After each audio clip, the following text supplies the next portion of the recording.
Monday, which was amazing. It was Dune by Denis Villeneuve, starring Timothy Chalamet, Jason Momoa, Josh Brolin. It's an amazing cast. Sarah Ferguson as well. Absolutely fantastic movie. And just going to share my thoughts with you now. So this movie, Dune, what is it? So Dune, it is based upon a book that was written by Frank Herbert back in the 1960s, I believe. Um, there was a movie made of this back in 1984, which was a bit of a cult classic, starring Sting quite randomly, but it was a pretty good film. I mean, they condensed, I think, about 2 books, or maybe 2.5 books into a 2 hour, 2.5 hour movie. And you could tell with the pacing of this one. I mean, this film is 2.5 hours long, maybe even pushing 2 hours and 45. I can't remember now, or 2:35. There you are. So, and this really is only the halfway point of the first book, just to let you know. And it's apparent when you go into the movie. I was quite surprised that they were so open about it. When you go in and the titles come down, it says Dune Part One, and great news is since I've seen the film on Monday, I believe on Thursday or yesterday or Wednesday, they've announced that the sequel Part Two, which will be to conclude the first book, will be coming out in 2023. But anyways, what is the actual story of Dune? So, me going in as a total novice, I didn't know too much about Dune. I mean, I probably know more about Star Wars than I do Dune, but it is in the same sort of vein. So, anyone who did like Star Wars, and I would say definitely go see this movie, especially if you were displeased with the most recent sequel trilogy as well, which I think most people agree is pretty crap compared to the original Star Wars trilogy. But this is more of a mix between, say, Star Wars and I would say Game of Thrones.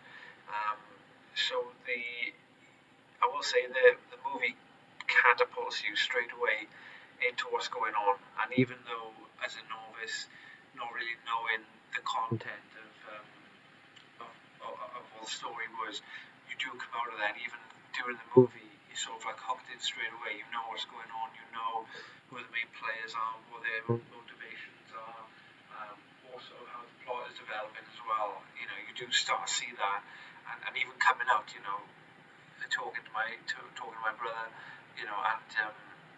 and his fiance, we knew straight away what had gone on. It wasn't one of these movies where it was kind of like, what the hell was that? That just lagged for 2.5 hours. It didn't lag. I don't think. I mean, the ending was pretty strange, where I think they chose to end the movie. They could have either ended it a little bit earlier, or it was one of these things where it could have gone on for another hour and a half to conclude the story, because I think by the point that this film had ended, he wanted a bit more. But anyways, the content of the film, it is about a boy, member of House Atreides, and effectively Paul Atreides is given, and his family is given more like a lordship over the planet Arrakis.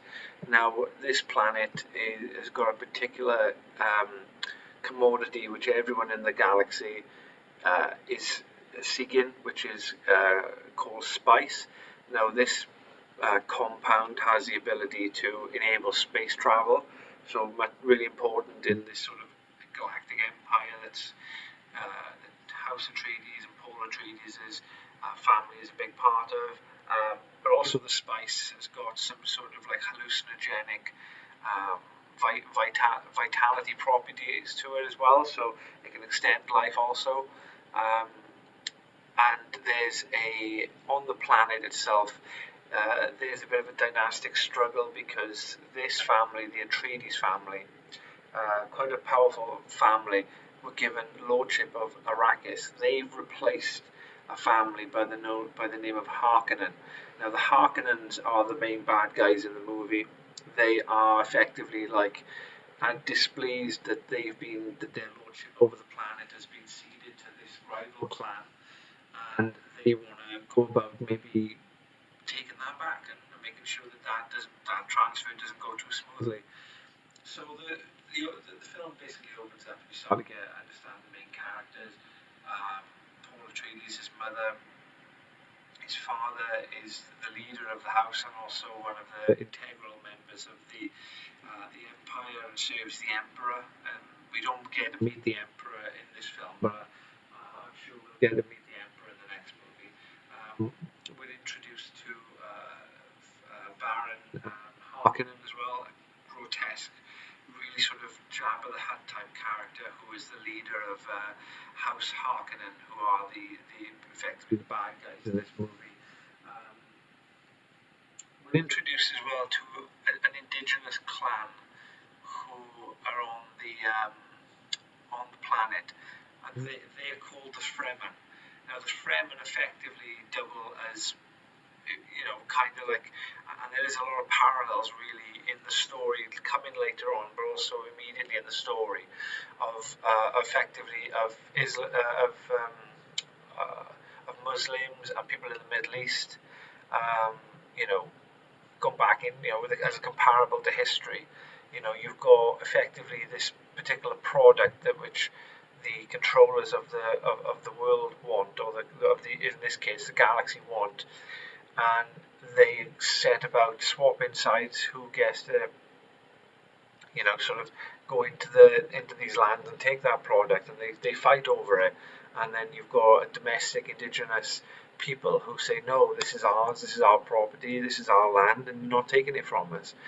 So I mean, you can make a comparable with oil in the Middle East versus the spice on Arrakis. So the Fremen, they're notable for their blue eyes in the movie as well. By constant exposure, I believe, to the spice has turned their eyes blue. But they are quite a shadowy group early on in the movie. You get to meet them a little bit more later on towards sort of the latter third of the movie. But effectively, the first third is setting the scene about the sort of the motivations, introducing the characters, the motivations. The middle third of the movie is really giving you sort of your conflict point, where Paul is put through a series of tests by effectively like a religious order run by women called Bene Gesserit. Now, we could call them witches, or we could call them, they are a religious sect who advise the Emperor and advise the main houses within the galaxy. And they believe there's a prophecy that there will come a Messiah. And also the Fremen on Arrakis have this prophecy where a Messiah will come from them, an outsider, and will lead them to glory and to freedom on their own planet. Now, we have the crucial point in the movie where they've landed on Arrakis, the House Atreides, and all their allies, and the House Harkonnen do a bit of a backdoor deal with the Emperor in that they can then attack the Emperor, effectively taking sides in this sort of civil war, this civil spat between House Harkonnen and House Atreides, and he's sided with House Harkonnen and has lent his elite fighting force, the Sardaukar, to go with House Harkonnen and have a bit of a sneak attack on Arrakis just not long after the House Atreides has arrived on the planet. And at that point then we start to see things go south for House Atreides, and really where the join up between Paul Atreides, who during the film is having these visions of this really strange girl and this tribe of people, and he can't really pin it down to understand what it means. He's never really been there. He knows certain things without having actually experienced them before. Very, very strange.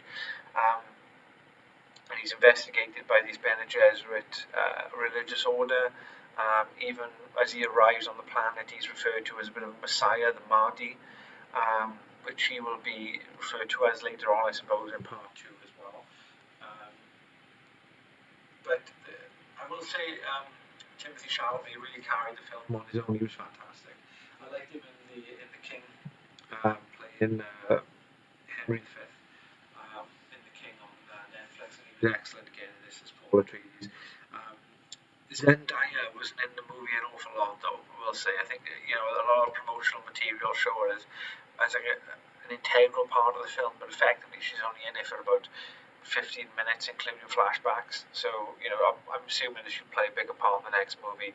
But the other characters in the film, I thought Rebecca Ferguson playing Paul Atreides' mother, Lady Jessica was outstanding. Oscar Isaac, brilliant.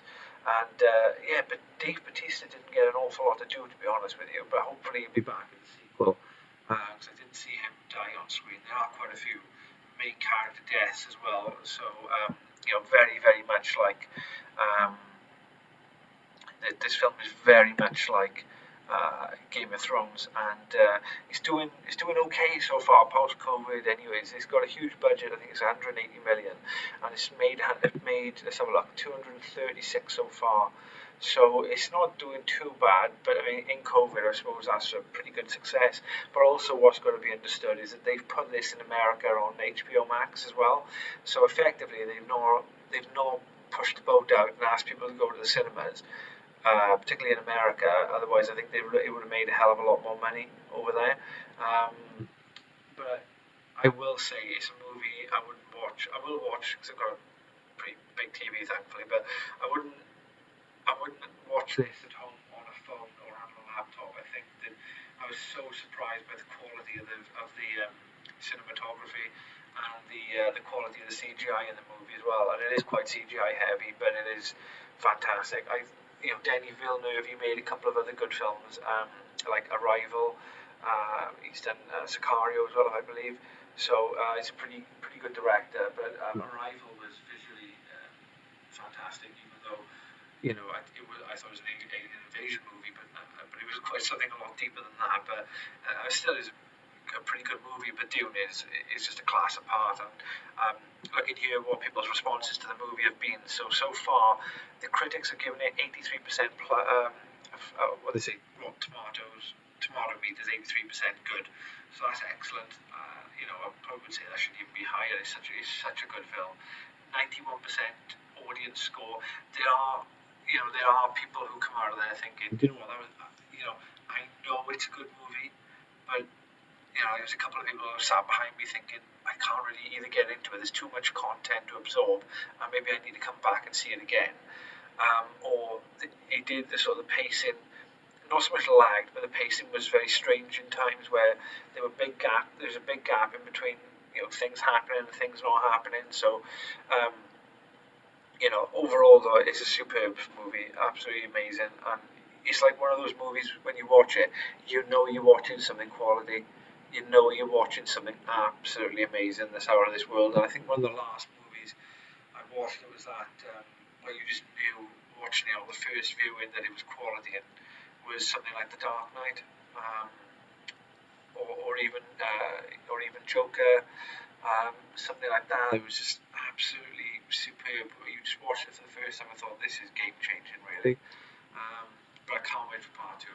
And overall, I think I'm going to give this rating a 5 out of 5 for Dune. It was absolutely amazing. And don't get me wrong, it ended far too early for me. So I went back and watched the 1984 version of the movie, and safe to say that they've got quite a lot of book left to go through for the next part of the movie. But if it's anywhere near as good as this, it's going to be one of the best sci-fi sort of sagas ever, since Star Wars, the original trilogy. So I hope you enjoy Dune as well. I'm going to see it in the cinema if you can as well. It's absolutely amazing.